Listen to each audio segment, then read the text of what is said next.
ॐ सहनाववतु सहनौ भुनक्तु सह वीर्यङ्करवावहै तेजस्विनावधीतमस्तु मा विद्विषावहै। ॐ शान्ति शान्ति शान्तिः। हरिः ओम। कठोपनिषद द्वितीय अध्याय द्वितीय बल्ली मंत्र 6 and 7, 2 to 6 and 2 to 7। हन्तत इदं प्रवक्ष्यामि गुह्यं ब्रह्म सनातनं यथा च मरणं प्राप्य आत्मा भवति गौतम। योनिमन्ये प्रपद्यन्ते शरीरत्वाय देहिनः स्थाणुमन्ये अनुसंयन्ते यथा कर्म यथा श्रुतम्।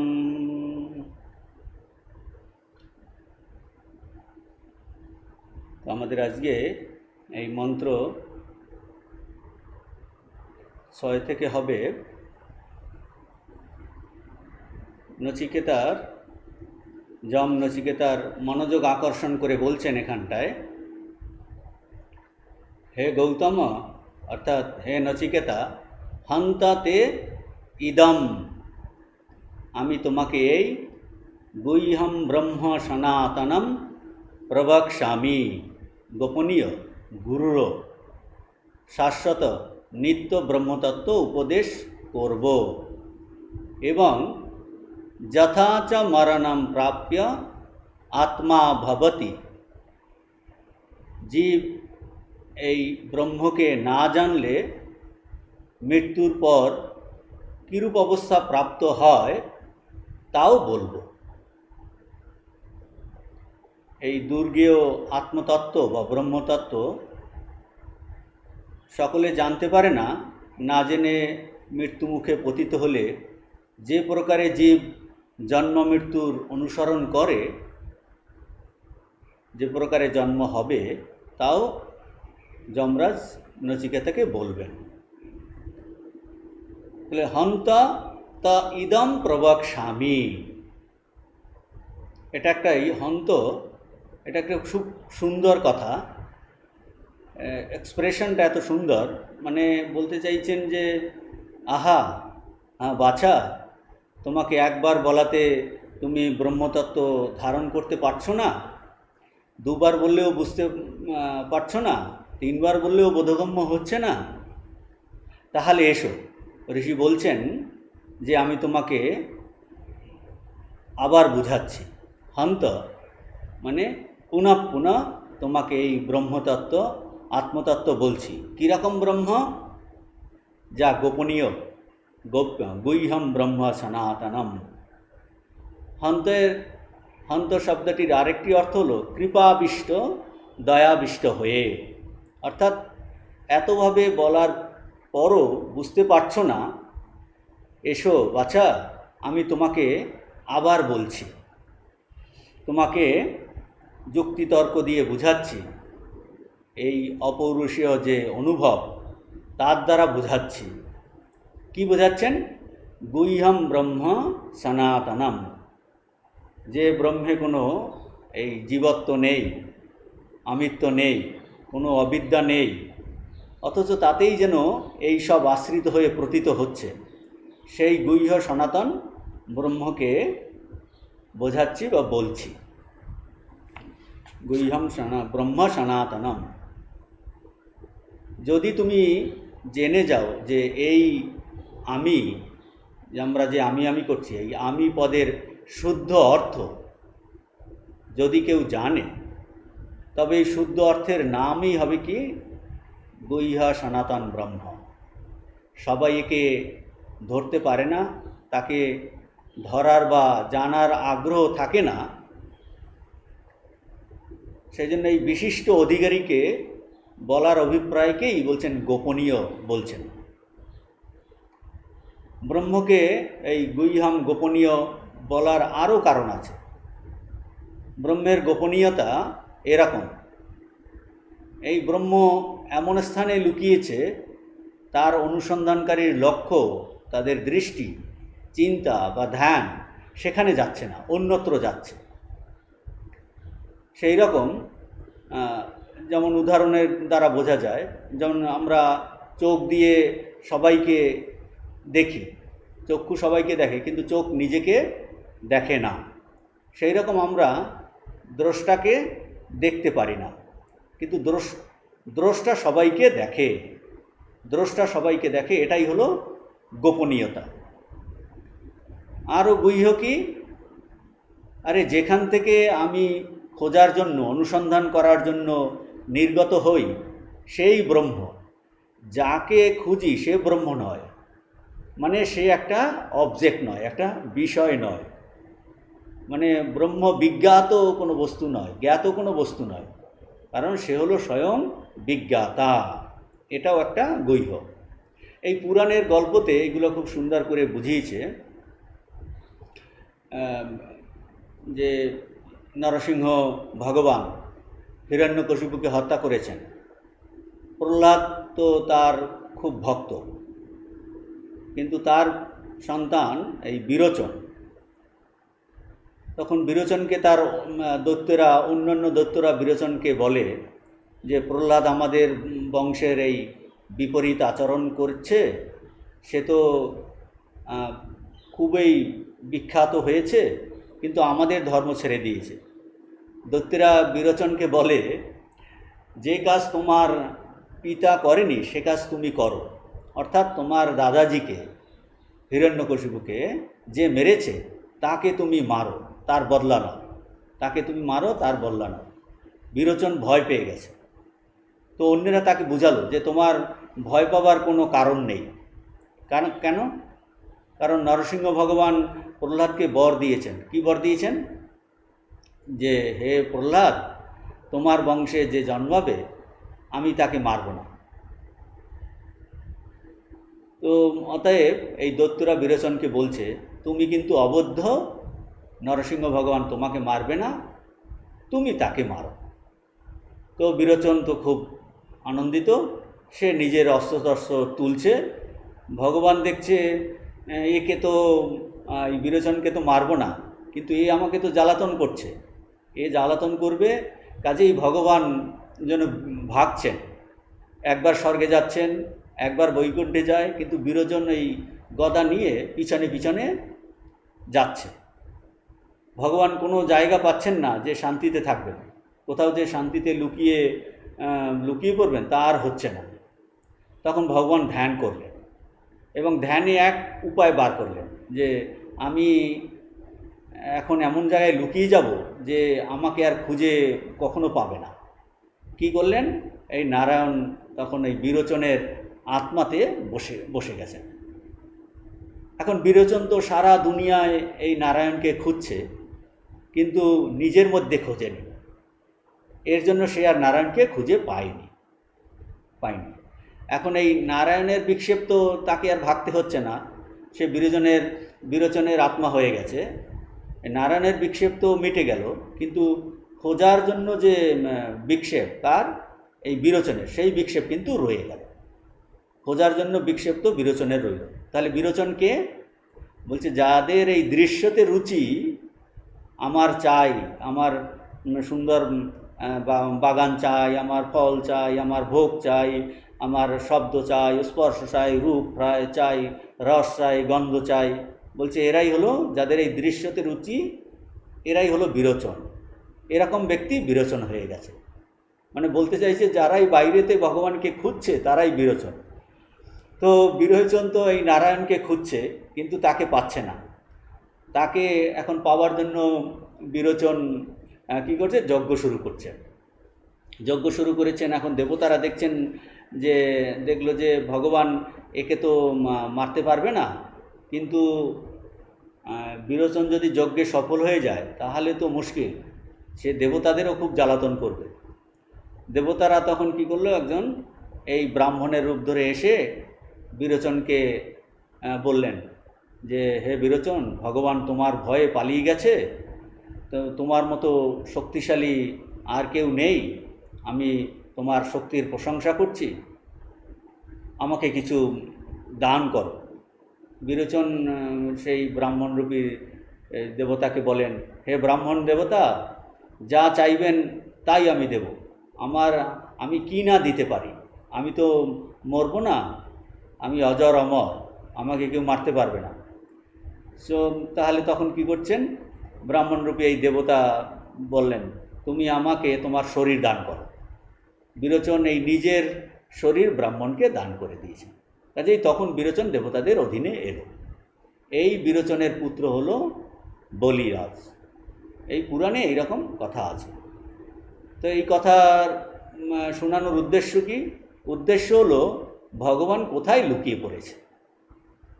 গুইহাম এই জন্য, সে আমাদের এই আমির পিছনে এই মুখোশ পরে লুকিয়ে পড়েছেন, ইন্দ্রিয়ের পিছনে লুকিয়েছেন। বাইরে দেখলে পাওয়া যায় না, কিন্তু এই সূক্ষ্ম শুদ্ধ দৃষ্টিতে দেখলে তাকে খোঁজ পাওয়া যায়। সে এই গোপনীয় স্থানে অর্থাৎ হৃদয় গহ্বরে লুকিয়ে পড়েছে, মর্মস্থানে লুকিয়ে পড়েছে। এই হলো, সেই জন্য বলছে এটা গুইহাম ব্রহ্ম। গুইহাম মানে সে হলো আমাদের ভিতরে প্রত্যক্ষ চৈতন্য, আত্মচৈতন্য, এই আমার স্বরূপ, তাকে আমি বিষয় হিসাবে দেখতে পাবো না। এই হলো গুইহাম ব্রহ্ম। আর এই ব্রহ্ম কীরকম? সনাতন, যে সবসময় আছে।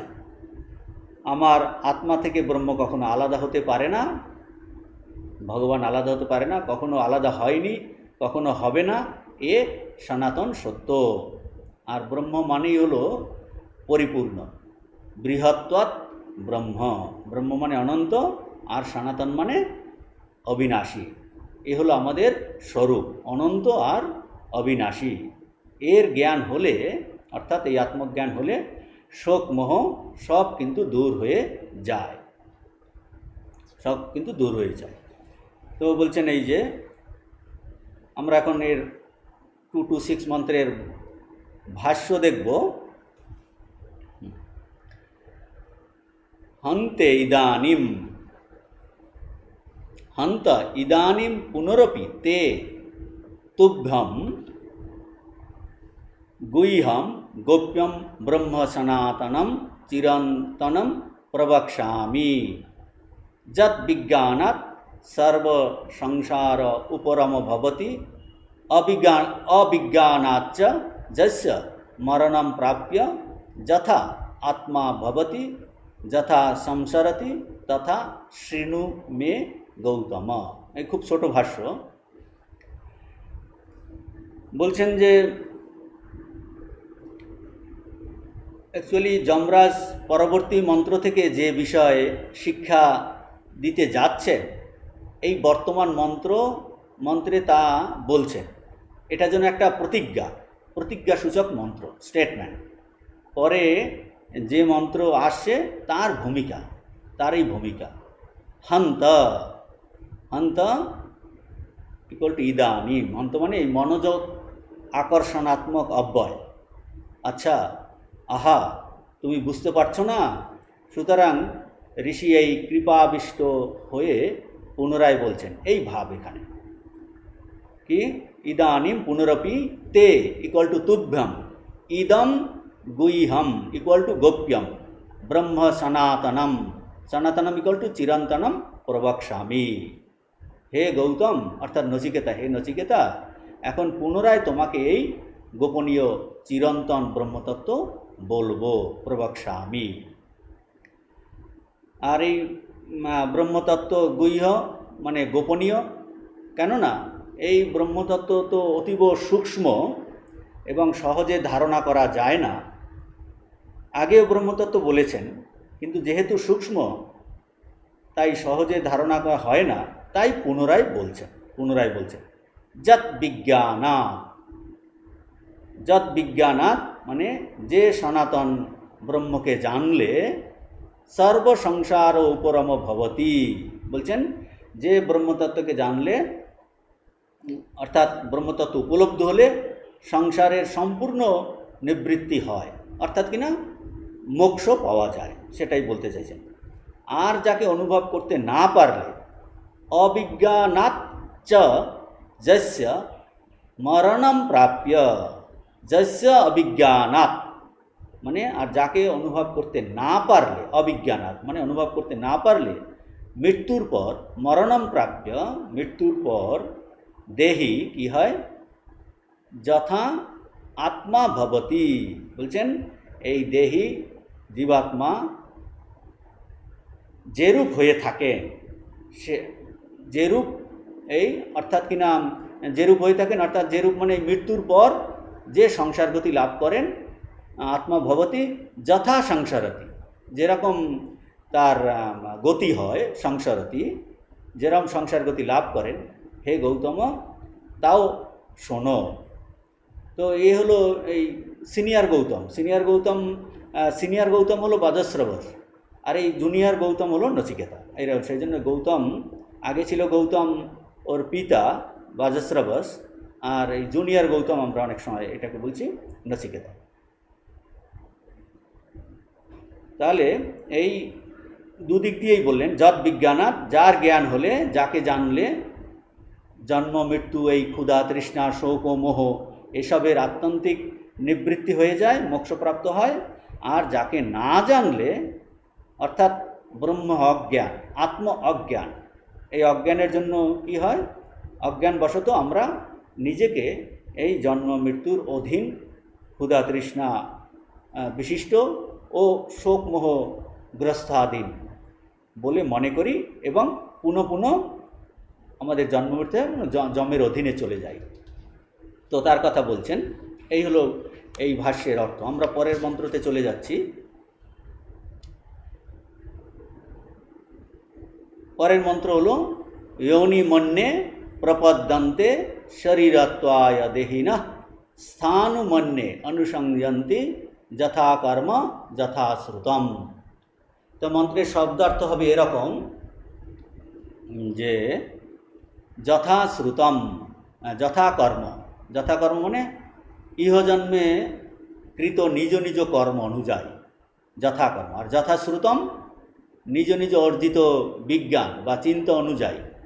অন্যে, অন্যে বলতে এই অবিদ্যানবান কোনো জীব, যারা অবিদ্যাগ্রস্ত মোহগ্রস্ত, দেহি না, দেহি না মানে দেহধারী জীব, শরীরত্বায় অর্থাৎ শরীর ধারণের জন্য যোনিম মাতৃগর্ভ প্রপদ্যন্তে প্রাপ্ত হয়, আশ্রয় করে। অন্যে অপর কেহ কেহ স্থানু, অন্যে অপর কেহ স্থানুম বৃক্ষাদি স্থাবর ভাবকে প্রাপ্ত হয়, অনুসংযন্তি মানে অনুগমন করে, লাভ করে। তাহলে অর্থ এরকম, সাধারণ অর্থ এরকম দাঁড়াচ্ছে, ইহজন্মে নিজ নিজ কর্ম অনুযায়ী অর্থাৎ অর্জিত কর্মফল অনুযায়ী এবং অর্জিত বিজ্ঞান ও চিন্তা অনুযায়ী কোনো জীব শরীর ধারণের জন্য মাতৃগর্ভে প্রবেশ করে এবং অপর কেহ কেহ এই বৃক্ষা আদি স্থাবর ভাবকে প্রাপ্ত হয়। এই হলো সাধারণ অর্থ। পূর্ব মন্ত্রে যে যমরাজ প্রতিজ্ঞা করেছিলেন, হন্ত ত ইদম প্রবক্ষ্যামি গুহ্যম ব্রহ্ম যথা চ মরণম প্রাপ্য, এইভাবে এই ব্রহ্মতত্ত্ব সম্বন্ধে এবং মরণোত্তর যে আত্মভাব বা জীবাত্মার গতি বলার জন্য প্রতিজ্ঞা করেছিলেন। বর্তমান মন্ত্রে অর্থাৎ এই 227 মন্ত্রে এই দ্বিতীয় প্রতিজ্ঞা অর্থাৎ জীবাত্মার এই মরণোত্তর গতির কথা বলছেন প্রথম। অ্যাকচুয়ালি এই মরণোত্তর ভাব বলতে গেলেই বোঝা যাবে যে এই উৎপত্তি বিনাশধর্মী এই যে দেহ, এ থেকে আত্মা কিন্তু পৃথক। তখন আত্মার প্রকৃত স্বরূপ ব্রহ্মস্বরূপতা স্পষ্ট হবে। যে ব্রহ্মস্বরূপ জানার জন্য, অবগমনের জন্য এই দেহাদির অপসারণ আবশ্যক। এই জন্য প্রথমে এই মরণোত্তর গতির কথা বলছেন, তাতে বোঝা যাবে যে এই দেহ থেকে শরীর কিন্তু আলাদা। তবে এটা পরিষ্কার এই মন্ত্র থেকে বোঝা যাচ্ছে যে বর্তমান মন্ত্র একজন অজ্ঞানীর পক্ষেই কিন্তু প্রযুক্ত। বর্তমান মন্ত্র জ্ঞানীর ক্ষেত্রে প্রযুক্ত নয়, কেননা জ্ঞানী মানে যিনি আত্মজ্ঞানী, আত্মজ্ঞানের কিন্তু প্রাণ উৎক্রমণ করে না, অর্থাৎ তার কিনা পুনর্জন্ম হয় না। বৃহদারণ্যক উপনিষদ বলছেন যে নতস্য প্রাণা উৎক্রামন্তি ব্রহ্মৈব সন ব্রহ্মাপ্যেতি, অর্থাৎ তার প্রাণ উৎক্রমণ করে না, তিনি এখানে ব্রহ্মই ছিলেন আর সে ব্রহ্মের সঙ্গে এক হয়ে গেলেন, তার কোনো গমন নেই, তাকে কোথাও যেতে হয় না। এই আত্মজ্ঞানী ছাড়া, আত্মতত্ত্বজ্ঞ ব্যতীত অন্য দেহাভিমানী মানুষ নিজ নিজ কর্ম ও জ্ঞান অনুসারে পরের জন্ম গ্রহণ করে। আরও তার থেকে যারা অধম জীবগণের এই অবিদ্যার আবরণ অত্যন্ত বেশি, তারা মৃত্যুর পর বৃক্ষা আদি এই স্থাবর দেহ লাভ করে। শ্রুতির এই মন্ত্রের দ্বারা আত্মা যে দেহ থেকে অতিরিক্ত তা কিন্তু বোঝা গেল, এবং পরলোক যে আছে তা বিশেষভাবে বলা হলো। বিশেষ এই যে জন্মের বর্ণনা করা হচ্ছে, যে যোনি প্রাপ্ত হচ্ছে বা বৃক্ষাদি প্রাপ্ত হচ্ছে, জন্মের বর্ণনার দ্বারা পরিষ্কারভাবে এই পরলোকের অস্তিত্ব কিন্তু প্রমাণিত। নচিকেতার সংশয় কিন্তু দূর করা হলো, যে এই যে মানুষের মধ্যে সংশয় পরলোকগামী আত্মা থাকে কি থাকে না, সেই অংশ দূর করা হলো, এবং পরবর্তী দুটি মন্ত্রসমূহেও এই সংশয় দূর করা হবে। এখন আমরা যদি দেখি যে আমাদের দেহের সঙ্গে এই আমাদের কীরকম এখন সম্পর্ক, মানুষের কীরকম সম্বন্ধ, যার ফলে আমাদের এই পুনর্জন্ম হয়, মানুষের পুনর্জন্ম হয়। তো সাধারণ আমাদের এই ধারণা দেহটা আমার অথবা দেহই আমি, এই রকম বুদ্ধি আমাদের হচ্ছে, এই রকম বুদ্ধি মানুষের হয়। অতএব আমি দেহ বিশিষ্ট, আমার এই দেহ, এই রকম যারা অভিমান করে তাদের দেহি বলা হয়। দেহি কাদের বলা হয়? যে আমি দেহ বা এই দেহটা আমার, এই অভিমান বিশিষ্টকে দেহি বলা হয়। অ্যাকচুয়ালি স্বরূপত আমরা প্রকৃতপক্ষে স্বরূপে আমি হলাম আত্মস্বরূপ, চৈতন্য স্বরূপ, কিন্তু ভুলবশত আমরা এখন এই দেহের সঙ্গে এই আত্মার অভিন্ন সম্বন্ধ কল্পনা করে দেহে আমি অভিমান করি, এই দেহতে আমি ভুল করে আমরা দেহতে আমি অভিমান করি। একে বলা হয় তাদাত্ম সম্বন্ধ, অর্থাৎ দেহের সঙ্গে তাদাত্ম, এক হয়ে গেছে, তাদাত্ম সম্বন্ধ। আর দেহটা আমার, এটা যেন একটা এই যে একজন প্রভু আছে তার যেমন জিনিসপত্র সেই রকম আমি বলি এটা আমার দেহ, অর্থাৎ এটা যেন আমার একটা সম্পত্তি, এটা আমার মনে করি, এটাকে বলে স্বামিত্ব সম্বন্ধ। একটা হলো তাদাত্ম, যে এই দেহটাই আমি, আর একটা কখনো কখনো বলি এই দেহটা আমার, এটা হলো স্বস্বামিত্ব সম্বন্ধ।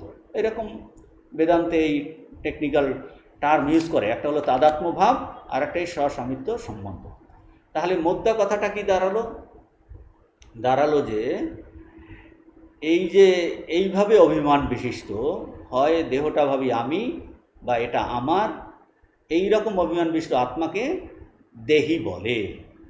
সুতরাং আমরা এই দেহি বলতে এই আত্মাকে শুদ্ধ রূপে বুঝি না, শুদ্ধ চৈতন্যকে বুঝি না, দেহের সঙ্গে সংশ্লিষ্ট রূপে, উপহিত রূপে বুঝি। হ্যাঁ, কিছু একটা চেতনা আছে এর সঙ্গে সংশ্লিষ্ট।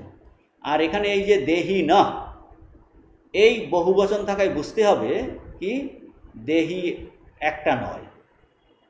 আমরা দেখি যে এই ভিন্ন ভিন্ন দেহে ভিন্ন ভিন্ন ইন্দ্রিয়, ভিন্ন ভিন্ন মন বিদ্যমান, কাজেই দেহের পার্থক্য এসে পড়ছে, মানে বহুত্ব দেখছি। এই আত্মা যখন এই দেহা অভিমান বিশিষ্ট হয়ে পড়ে তখনই এই বহু হয়েছে, অর্থাৎ আত্মা দেহ অভিমান বিশিষ্ট হয়েই বহু হয়েছে। এই রকম দেহ অভিমানগণের, এই রকম যাদের দেহ অভিমান, তাদের এই কি কর্ম আর চিন্তা অনুসারে ভিন্ন ভিন্ন বিভিন্ন প্রকার গতি হয়, অর্থাৎ বিভিন্ন জন্মগ্রহণ করে মৃত্যুর পরে। এখন এই বিষয়ে শাস্ত্রের এটা নিয়ে মানুষের কত জিজ্ঞাসা, কি জন্ম হবে, এই নিয়ে শাস্ত্রে তো বহু জায়গায় বহু আলোচনা আছে। যোগশাস্ত্রে আছে, এই বেদান্তে আছে, অনেক শাস্ত্রেতে এই বিষয়ে প্রচুর আলোচনা আছে। সংক্ষেপে এটা যদি বলা যায় যে এটা এরকম যে আমাদের যে সে একটা আমাদের যে প্রত্যেকের যে সংগৃহীত কর্ম, যে আমরা যে প্রত্যেক জীবনে যে কর্ম করি, সংগৃহীত কর্মের একটা যেন বড় বোঝা আমাদের বয়ে বেড়াতে হচ্ছে। আমরা সকলেই সেই কর্মের বিশাল একটা বোঝা বহন করে বেড়াচ্ছি। তা শাস্ত্র বলছেন যে এই যে প্রকাণ্ড যে কর্মের একটা বোঝা, এর ভিতর থেকে কতগুলো কর্ম যেন পৃথক হয়ে এসে এই এক একটি শরীর ধারণ করায়। আর একটিমাত্র দেহে এই সমস্ত কর্মের ভোগ একসঙ্গে হয় না এবং হওয়াও সম্ভব নয়। আমরা আমাদের আগে আগে যত জন্মের সেই কর্মের যে বিশাল একটা বোঝা আমাদের আছে এখনও, সেটা কিন্তু এই এক জন্মের সমস্ত কর্মের ভোগ হয় না, সম্ভব হয় না। তো বলছেন তার কিছু একটা অংশ যেন পৃথক হয়ে এসে এই বর্তমান শরীর গঠন করছে। তাহলে বাকি কর্মগুলো কি হবে? যেই বিশাল বোঝার মধ্যে একটা অংশ এসে তৈরি করলো, যেটা আমাদের প্রাপ্ত হয়ে গেল, বাকি কর্ম কি বলছে? বাকি কর্ম যেন সে তো ওয়েট করছে, বাকি কর্মসমূহ যেন তৈরি হয়ে আছে, যে এই ভোগটুকু শেষ হলেই ওই কর্ম আবার দেহ সৃষ্টি করবে, ভোগটুকু হয়ে গেলেই এই আবার একটি দেহ সৃষ্টি করবে। এই রকম করে পরম্পরাতে চলছে। এখন স্বাভাবিকভাবেই আমাদের প্রশ্ন আসে, এই কোন কর্ম এই দেহ ধারণ করাবে আর কোনটা করাবে না? যে বিশাল যে আমাদের একটা কর্মের বোঝা আমরা বয়ে বেড়াচ্ছি, তার মধ্যে যদি একটা অংশ এনে আমার বর্তমান শরীরটা পরিগ্রহ করায়, তাহলে এই কোন অংশের কর্ম পরিগ্রহ করাবে, কোনটা করাবে না? শাস্ত্র এ বিষয়ে আলোচনা আছে। শাস্ত্র বলেন যে ভাবী যে কর্মগুলি শরীর ধারণ করাবে, যে শরীর ধারণ, তাকে প্রারব্ধ বলে। সেগুলি নিয়ন্ত্রিত হবে কিসের দ্বারা? বর্তমান জীবনের দ্বারা। মানে পরবর্তী যে জীবন হবে, তো সেখানে যে ভাবী যে কর্মগুলোর দ্বারা শরীর ধারণ হবে, যেটাকে আমরা বলবো পরের জীবনের প্রারব্ধ, সেটা কিসের দ্বারা বর্তমান ঠিক হবে? কোন কর্মগুলো সেগুলো? বলছেন সেটা কিন্তু নিয়ন্ত্রিত হবে বর্তমান জীবনে আমরা এখন যে কর্ম করছি তার দ্বারা নিয়ন্ত্রিত হবে, বর্তমান জীবনের দ্বারা।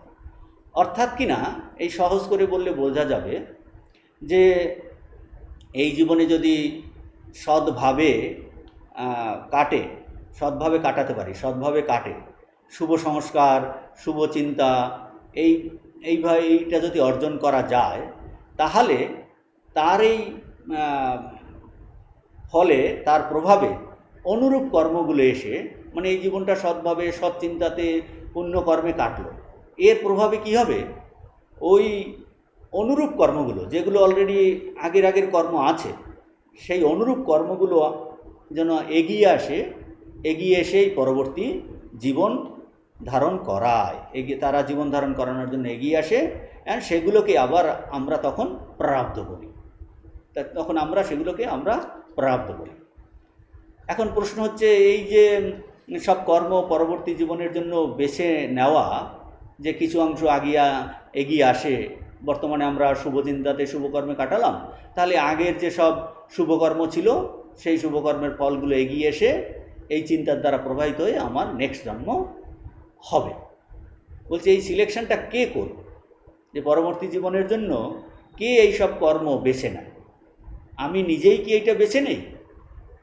আমরা সকলেই প্রত্যেকে নিজেই বেছে নিচ্ছি, কিন্তু আমার তো সে সামর্থ্য নেই, কারণ সেই কর্মগুলো স্মৃতিরূপে আমার কাছে নেই। আমি আগে আমাদের কত জন্মের কর্ম আমার কিন্তু জানা নেই, স্মৃতিরূপে আমার কাছে উপস্থিত নেই, সেগুলি বাঁচতে আমি পারি না, এবং মৃত্যুর সময় তো শক্তিই নেই সেই কর্মগুলো, কোন কর্মগুলো আমি বাঁচবো এই শক্তি নেই।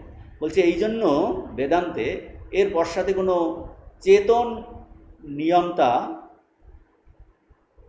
নিয়ন্তার কল্পনা করতে হয়, যিনি আমার এই অর্থাৎ কিনা সমস্ত জীবের সব কর্ম জানেন, এবং কি তিনি আমাদের বর্তমান জীবনের অনুরূপ শুভ কর্মগুলি সংগ্রহ করে পরবর্তী জীবনকে সৃষ্টি করেন, পরবর্তী জীবনে প্রেরণ করেন।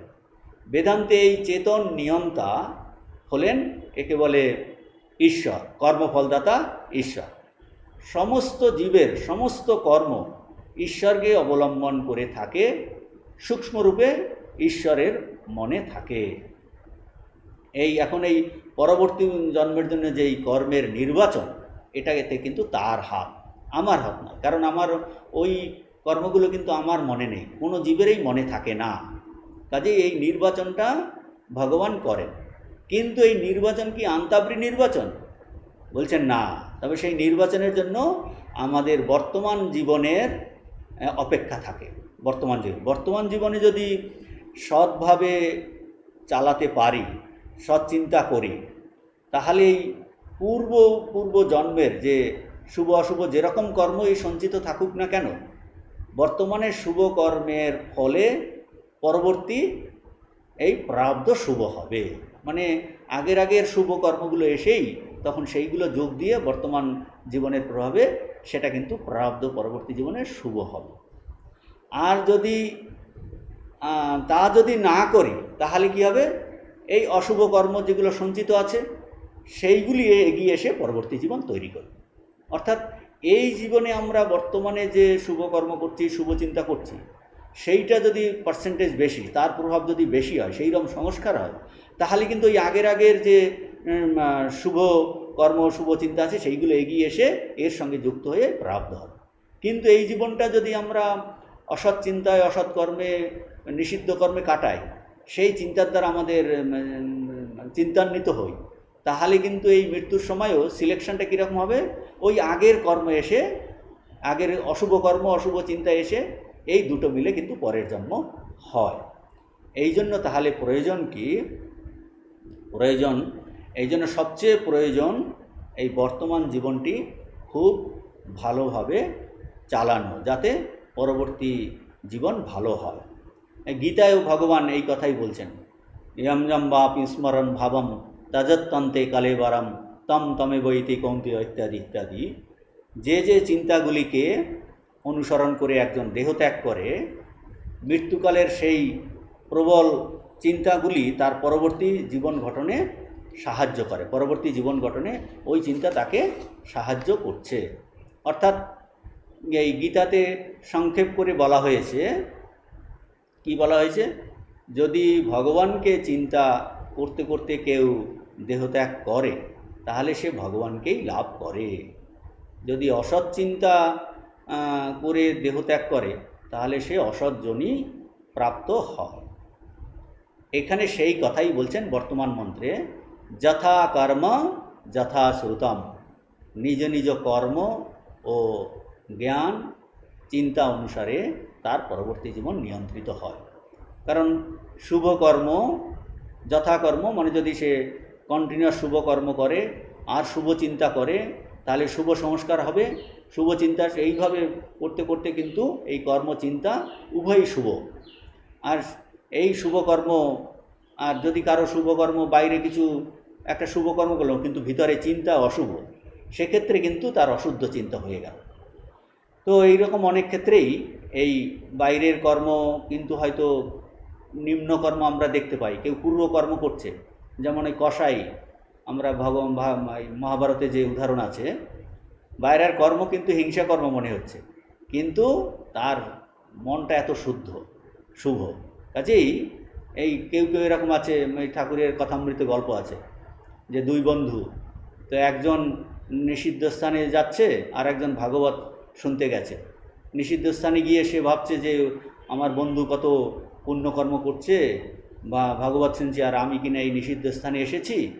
কাজেই তার সেই চিন্তাতে কিন্তু তার উচ্চগতি হলো, সে ভাগবতের চিন্তা, উচ্চ চিন্তা করেছে।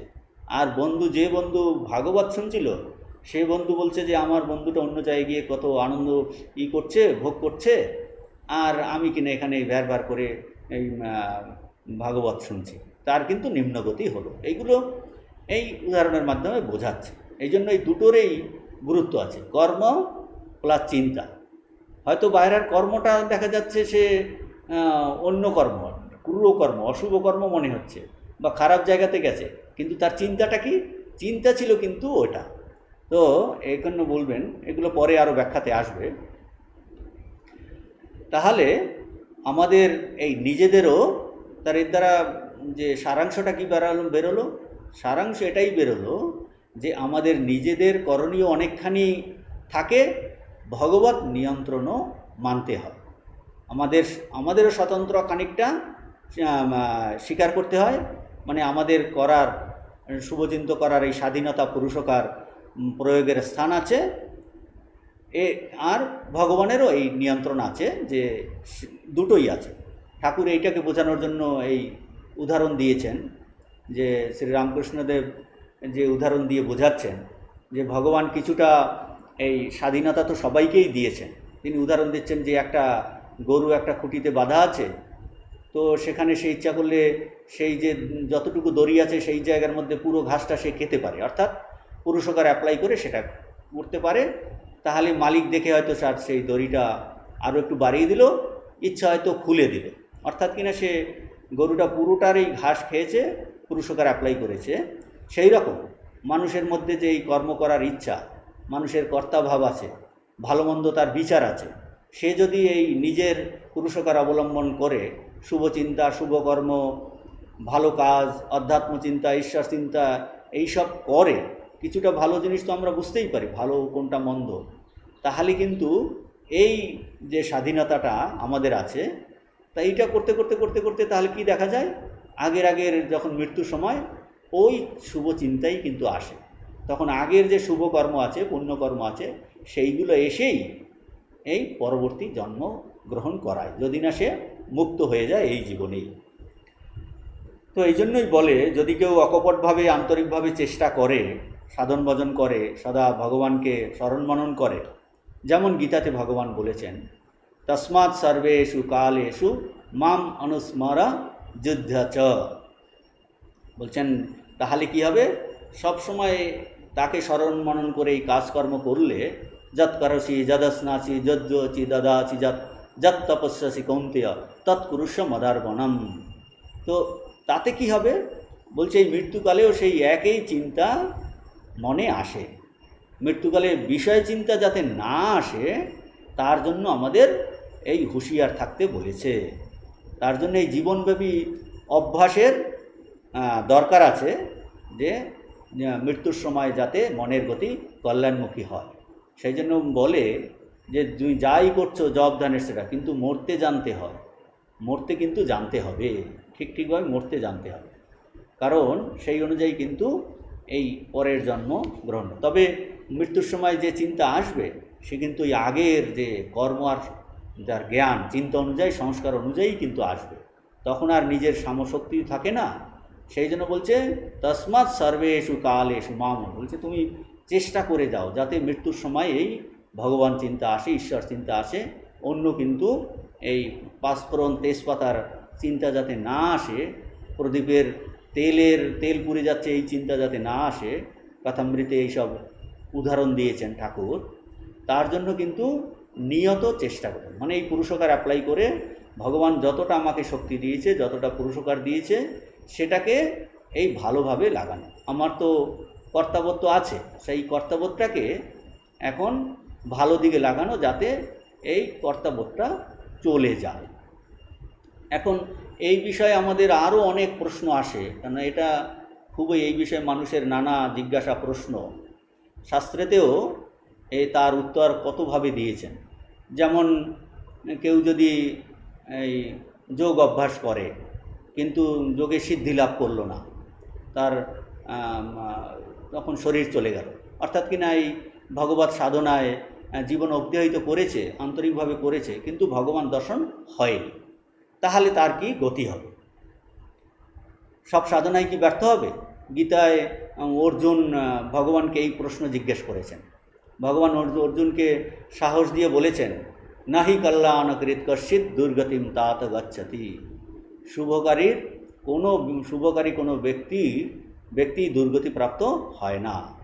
যে যোগভ্রষ্ট সাধক, সে যে সাধনা করেছে, তার কিন্তু সমস্তই কিন্তু সঞ্চিত থাকে, বিনষ্ট হয় না।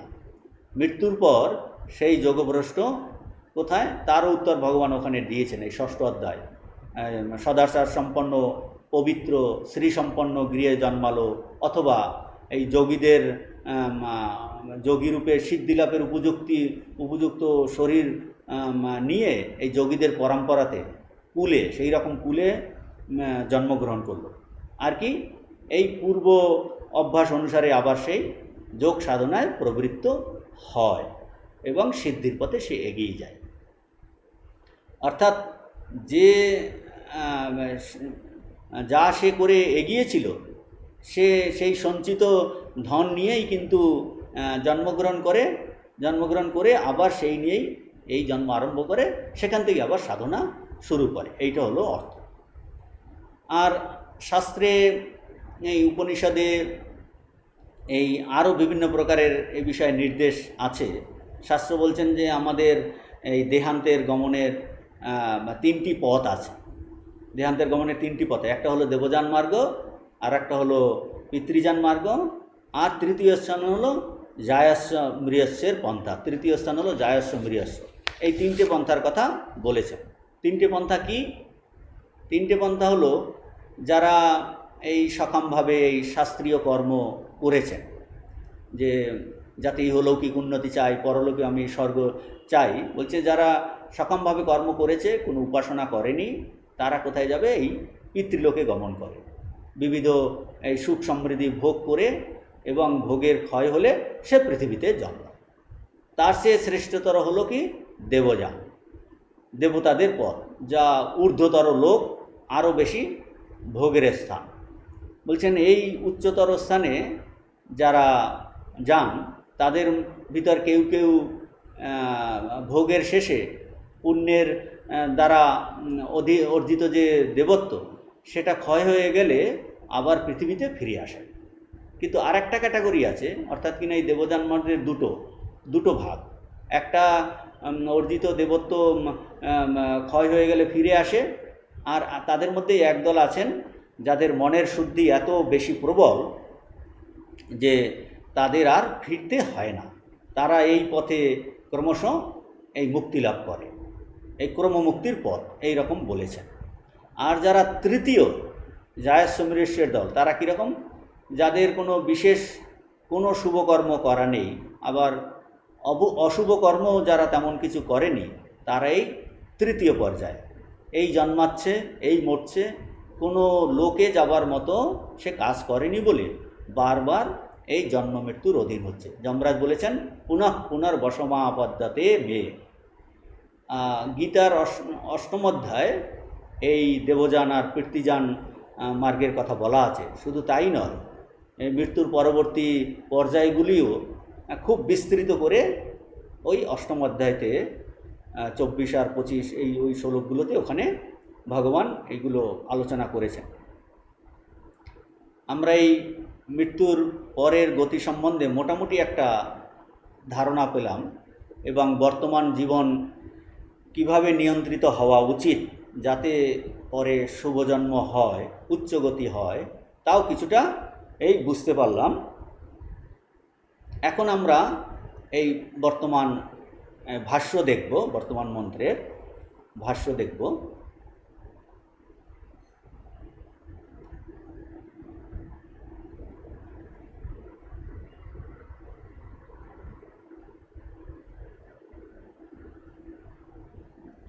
ভাষ্যতে কি বলেছেন? योनिद्वारं शुक्र बीज समन्विता सन्तो अन्ये केचित् अविद्यावन्तो मूढ़ा प्रपद्यन्ते शरीरत्वाय शरीर ग्रहणार्थम देहिनो देहवन्तः योनिं प्रविशन्ति इत्यर्थ। योनिम इक्वल टू योनिद्वारम, शुक्र बीज समन्विता सन्त।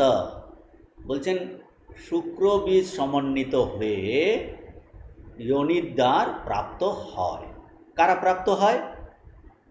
অন্যে। কেচিৎ, অন্য ইকুয়াল টু কি? কেচিৎ অবিদ্যাবন্ত ইকুয়াল টু মূঢ়া প্রপদ্যন্তে। কোনো কোনো এই অবিদ্যাবান মোহগ্রস্ত জীব প্রবেশ করে। কেন জনিতে প্রবেশ করে? শরীরাত্বায় ইকুয়াল টু শরীর গ্রহণার্থম, দেহিনো ইকুয়াল টু দেহবন্ত মানে জীবাত্মা, যোনিম প্রবিশন্তি ইত্যর্থ। অর্থাৎ কোনো এই যে দেহিনো মানে দেহধারী অর্থাৎ এই জীবাত্মা একটা স্থূল শরীর গ্রহণের উদ্দেশ্যে শরীরাত্মায় শরীর গ্রহণার্থম শরীর গ্রহণের উদ্দেশ্যে যোনিতে প্রবেশ করে। তাহলে পুরো অর্থ কি দাঁড়ালো? এরকম অর্থ দাঁড়াচ্ছে, কোনো কোনো অবিদ্যাবান মোহগ্রস্ত জীব শুক্র বীজ সমন্বিত হয়ে যোনিদ্বার প্রাপ্ত হয়। অর্থাৎ এই শ্রেণীর দেহধারী জীবগণ জীবাত্মা মৃত্যুর পরে আবার শরীর গ্রহণের উদ্দেশ্যে কোনো যোনিতে প্রবিষ্ট হয়। এর অর্থ কেউ কেউ এরকম করেন, শুক্র বলতে পুরুষ বীজ বলছেন, আর বীজ বলতে স্ত্রী বীজ, এই শুক্রাণু আর ডিম্বাণুর কথা বলছেন। এইরকম সমন্বিতা হয়ে ইউনাইটেড মিলিত হয়ে এরকম অর্থ কেউ কেউ বলেছেন যে শুক্র বীজে সমন্বিতা, তো তার কথা এরকম কেউ কেউ এরকম অর্থ করেছেন। তো এটা হলো এই এক প্রকারের পুনর্জন্মের সম্ভাবনা। পরে যমরাজ আর এক প্রকারের কথা বলছেন, পরের জন্মে যে শুধু এই প্রাণী হবে বা মানুষই হবে তা নয়, তার থেকে নিম্ন জনীও প্রাপ্ত হতে পারে, পশুজনী হতে পারে, স্থাবর হতে পারে। মানে এই জন্ম থেকে যে সবসময় উপরের দিকেই যাবে আপওয়ার্ড তা নয়, প্যারালালও হতে পারে, নিচেও ডাউনওয়ার্ড হতে পারে। মানে প্যারালাল মানে মনুষ্যজনী থেকে মনুষ্যজনী, বা নিম্ন হলে পশুজনী, আরও নিম্ন স্থাবর বৃক্ষাদি, আর উচ্চজনী দেবতাও হতে পারে। গীতার 14 অধ্যায় ভগবান বলেছেন, ঊর্ধ্বম গচ্ছন্তি সত্যস্থা মধ্যে তিষ্ঠন্তি রাজসাহ জঘন্য গুণবৃত্তিস্থা অধো গচ্ছন্তি তামসাহ। এই বলেছেন যে ঊর্ধ্বগতি কাদের হয়? যারা এই সত্যগুণ সম্পন্ন, আর যারা রজগুণ সম্পন্ন তারা মাঝামাঝি মাঝ বরাবর, আর অধো গচ্ছন্তি তামসা জঘন্য গুণবৃত্তিস্থা তারা নিম্নগতি হয়। এই হলো সাধারণ অর্থ। ভাষ্যের পরবর্তী অংশ এই এক প্রকারের পুনর্জন্মের সম্ভাবনার কথা বলবে। এখন এই দ্বিতীয় প্রকার বলবে, স্থানুম। স্থানুম ইকুয়াল টু কি? বৃক্ষাদি স্থাবর ভাবম অন্যে অত্যন্ত অধমা মরণম প্রাপ্য অনুসংযন্তি অনুগচ্ছন্তি। স্থানু মানে যারা এক জায়গায় থাকে, এই চলে অন্য জায়গায় যেতে পারে না, অন্য জায়গায় যেতে পারে না, এই বৃক্ষাদির কথা বলছেন। বৃক্ষাদির কথা বলছেন যে না, কিন্তু এই পর্বত পাথরের কথা বলছে না। পর্বত পাথর বা, কারণ এদের তো সূক্ষ্ম শরীর নেই। যদিও রামায়ণে বলেছেন যে অহল্যা পাথর হয়ে গিয়েছিল, ওইগুলিকে হয়তো লিটারেলি নিলে ভুল হবে। তিনি হয়তো এই রকম কোনো ওই তার কাছাকাছি কোনো জীব হবে হয়তো, কিন্তু সাধারণত এই যেমন হিমালয় পাহাড়, যে কোনো একটা পাথর, তার মধ্যে সূক্ষ্ম শরীর এরকম বলা হয়। এখানে সেই বৃক্ষাদি বলছেন, এখানটায় স্থানু বলতে বৃক্ষাদি বলছে, পাথর সেটা হয়তো বোঝায়নি। এখন বলছেন স্থানুম ইকুয়াল টু বৃক্ষাদি স্থাবর ভাব। স্থাবর ভাব মানে যে মুভ করতে পারে না, চলতে পারে না। অন্যে অত্যন্ত অধমা, অন্য কেহ কেহ, অন্য বলতে অন্য কেহ কেহ। এই অন্য বলতে কাদের বলছে সেটা বলছেন অত্যন্ত অধমা। এবং অত্যন্ত অধমা বলতে আগে বলছিলেন মূঢ়, এরা হলো প্রমূঢ়া, এরা বিমূঢ়, অত্যন্ত এই তমগুণ প্রধান যাদের বলছেন তারা কি করে? আগের শ্রেণী ছিল রজগুণ প্রধান, যে আর বর্তমান শ্রেণীরা হলো তমগুণ প্রধান। মরণম প্রাপ্য অন্যে মরণম অত্যন্ত অধমা মরণম প্রাপ্য অনুসংযন্তি ইকুয়াল টু অনুগচ্ছন্তি, মৃত্যুর পরে প্রাপ্ত হয়। কি প্রাপ্ত হয়? এই স্থাবর ভাব। তাহলে পুরো অর্থ এরকম দাঁড়াবে যে আর এরকম অর্থ হবে স্থানুম বৃক্ষাদি স্থাবর ভাবম অন্যে। তো এরকম হবে, আর অত্যন্ত অধম অপর শ্রেণী যারা মৃত্যুর পরে স্থানু অর্থাৎ বৃক্ষাদি স্থাবর ভাব অনুসরণ করে স্থাবর ভাব প্রাপ্ত হয়। অতএব এই বৃক্ষাদি ভাব, পশু জন্ম, মনুষ্য জন্ম, দেবতা জন্ম সব ধরনের সম্ভাবনা কিন্তু আছে। শাস্ত্রে এও বলা হয়েছে যে জীবের মৃত্যুর পর জীব এই কর্ম জ্ঞান অনুসারে জীব এই জরায়ুজ, অন্ডজ, স্বেদজ, উদ্ভিজ্জ এই 4 প্রকার শরীরের মধ্যে একটি শরীর প্রাপ্ত হয়। বলছেন এই কর্ম আর জ্ঞান অনুসারে জীব এই 4 প্রকারের শরীরের মধ্যে একটি প্রাপ্ত হবে। তো এখানে মন্ত্রে যে যোনিম কথার দ্বারা আসলে ওই জরায়ুজ, অন্ডজ আর স্বেদজ এই প্রকার প্রাণী বুঝিয়েছেন মনে হচ্ছে এই গ্রুপটাকে। কারণ স্থাণু যেটা উদ্ভিজ্জ সেটা স্থাণু কথার দ্বারা বলেছেন, যে উদ্ভিজ্জ বলতে আলাদা করে স্থাণুর দ্বারা নির্দেশ করেছেন। কাজেই যোনিম বলতে ওই বাকি 3 প্রকার দেহের কথাই বলেছেন, এটাই বোঝা যাচ্ছে। আর একটা কথা হলো যে আত্মজ্ঞান না হলেও প্রকৃষ্ট পুণ্য ও বিশিষ্ট জ্ঞান বলে জীব কিন্তু এই দেবতা, মহর্ষি এইরকম প্রভৃতি শরীর প্রাপ্ত হতে পারে বা প্রাপ্ত হয়। তার কথা এখানে উল্লেখ না থাকলেও এই অন্যান্য শ্রুতি অনুসারে তাও কিন্তু বুঝে নিতে হবে। ভাষ্যের পরবর্তী অংশ এখন আসছে শরীরাত্ম। পরবর্তী অংশ হলে যথাকর্ম। যথাকর্ম যৎ যস্য কর্ম তৎ যথাকর্ম ইয়ৈ ইয়াদৃশম কর্ম ইহ জন্মনি কৃতম তৎ বশেন ইত্যেতৎ। এখন এই মূল প্রশ্ন আসছে, কি মূল প্রশ্ন? যে কে পুনর্জন্ম ঠিক করছে? মানে যদিও ওই উক্ত প্রকারের সব সম্ভাবনা থাকে যে এই 4 ধরনের শরীর প্রাপ্ত হয় বা বৃক্ষাদি ভাব, পশু জন্ম, মনুষ্য জন্ম, উচ্চ মনুষ্য জন্ম, দেবতা জন্ম, মহর্ষি, এরকম যে সবগুলোর যদি সম্ভাবনা হতে পারে, তবে কোন জন্ম কার হবে এটার সিলেকশন কে করছে, নিশ্চয় কে করছে, এর ডিটারমিনেশন কে করছে? এই প্রশ্ন আসে। কীরকম জন্ম হবে তা কি কোনো চান্স, মানে ঘটনাক্রমে হয়ে যাচ্ছে, ঘটনাচক্রে হয়ে যাচ্ছে? না এই একটা হয়ে গেল বলছে তা নয়, এটা কিন্তু একটা নিয়ম অনুযায়ী হবে। এই ল অফ কর্ম, ল অফ ইনকারনেশন। যে আবার কেউ এরকমও ভাবতে পারে যে তাহলে ভগবান নিজের ইচ্ছে মতো কি আমাদের এইরকম সৃষ্টি করেছেন? বলছেন না, তাও না। ভগবান এই সব কথা নিয়ে অনেক আলোচনা আছে। সেক্ষেত্রে এই ভগবানের উপরে কি আসবে? নির্ঘৃণ্য আর বৈষম্য দোষ আরোপিত হয়। নির্ঘৃণ্য মানে নির্দয়। তিনি এই জগতে এত দুঃখ কষ্ট কিছু করছেন না, এত লোক একজনকে আর একজনকে হত্যা করছে, আর কেউ ভালো আছে কেউ মন্দ আছে, কাউ খাবার নেই, এই বৈষম্য দোষ এসে পড়ে, এক একজন এক এক ধরনের।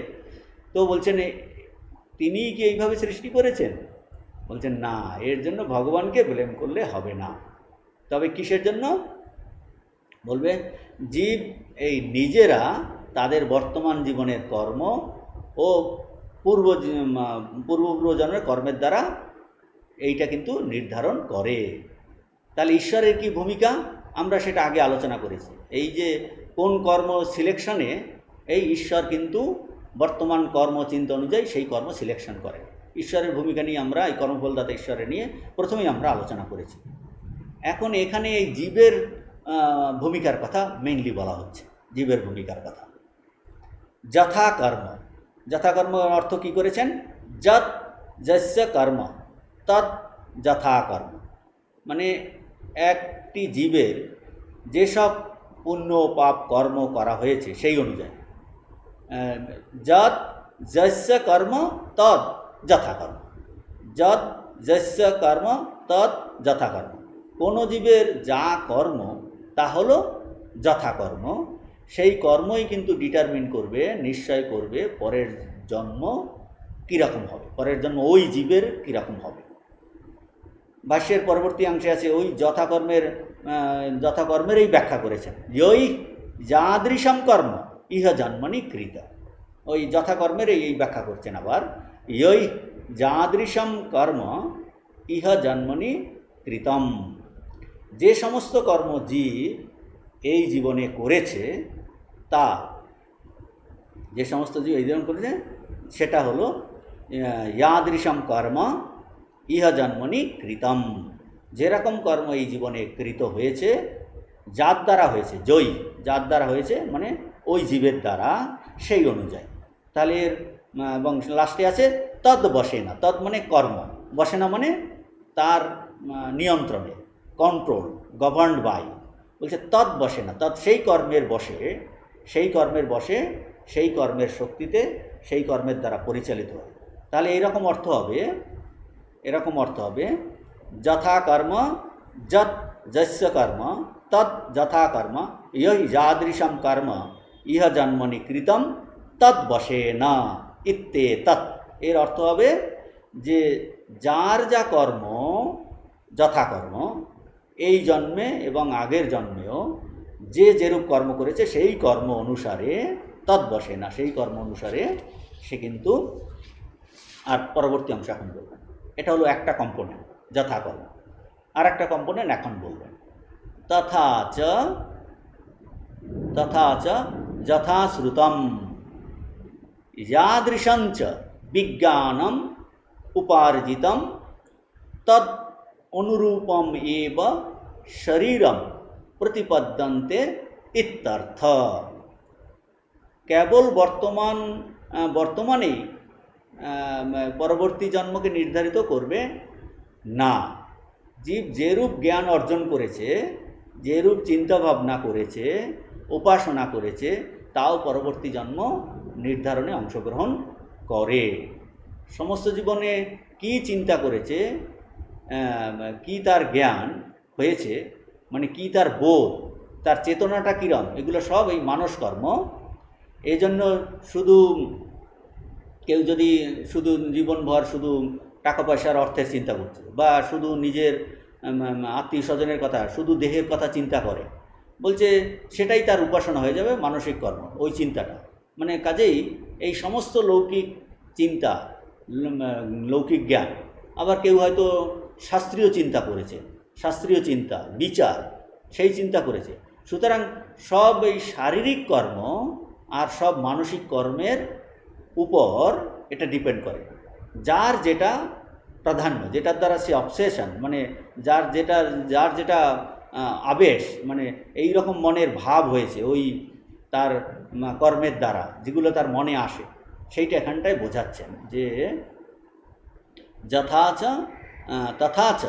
আর একটার কথা বলছেন, তথাচ মানে অন্য ফ্যাক্টরের কথা বলছেন।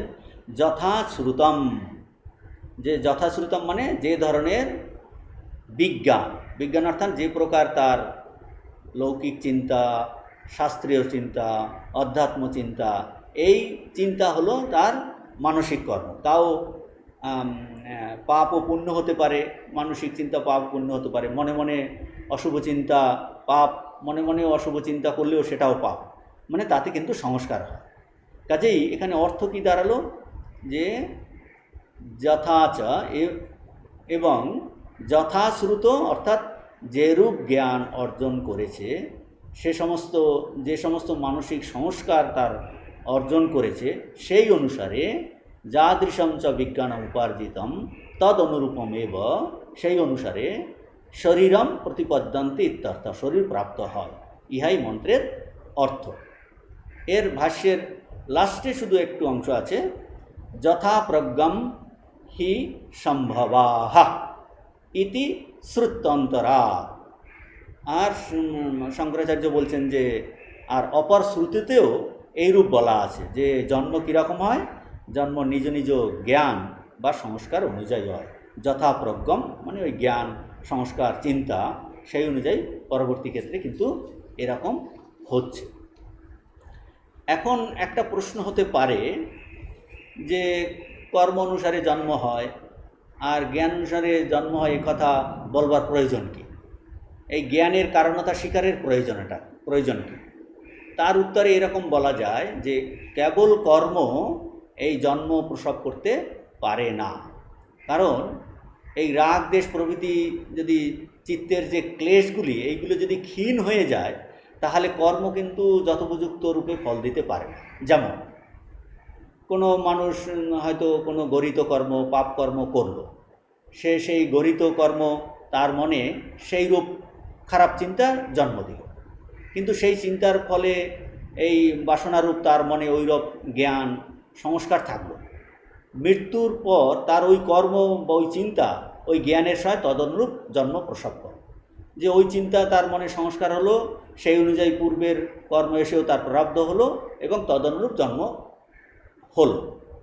কিন্তু ওই ব্যক্তি যদি সেই গরিত কর্মের জন্য সে খুব অনুতপ্ত হয়, তদনুরূপ সে চিন্তা বর্জন করে, আন্তরিকভাবে সে এই শাস্ত্রীয় বিচার চিন্তাধারা চালিয়ে যায়, সে ভগবতভাবে জীবনযাপন করে, সিনসিয়ারলি ভগবানের কাছে প্রার্থনা করে, আন্তরিক প্রার্থনা করে যে আমার ভুল হয়ে গেছে, রিপেন্টেন্স আসে, তখন বলছেন তার তখন কি হয়?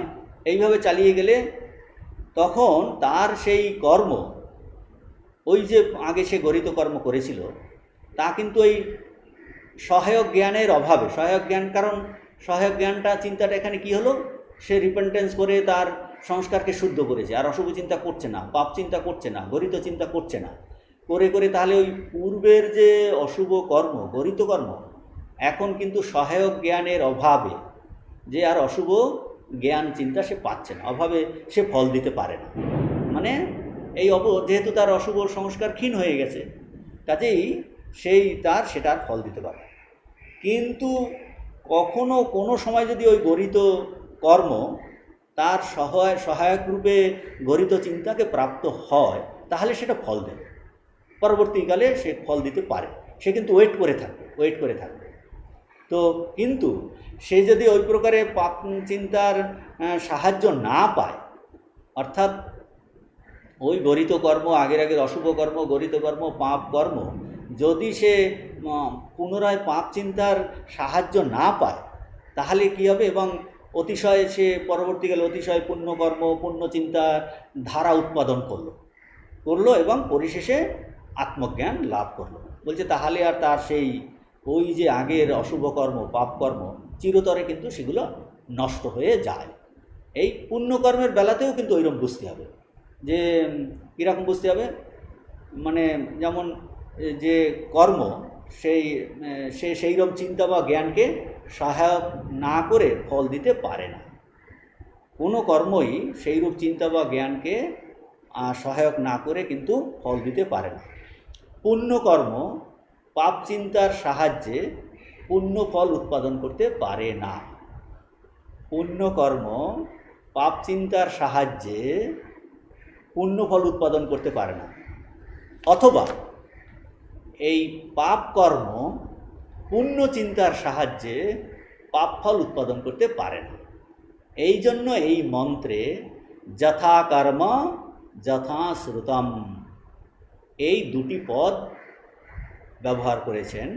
যে এই মন্ত্রে এই দুটোরই এত গুরুত্ব আছে যে আমাদের জীবনে এক তো শুভ কর্ম আর শুভ চিন্তা, আর বাইরের কর্ম অনেক সময় পরিস্থিতি শেষ শুভ কর্ম বাইরের দিকে দেশে সে শুভ এত নিষ্ঠুর কর্ম, কিন্তু মনটায় চিন্তাটা কি সেটা ইম্পর্টেন্ট।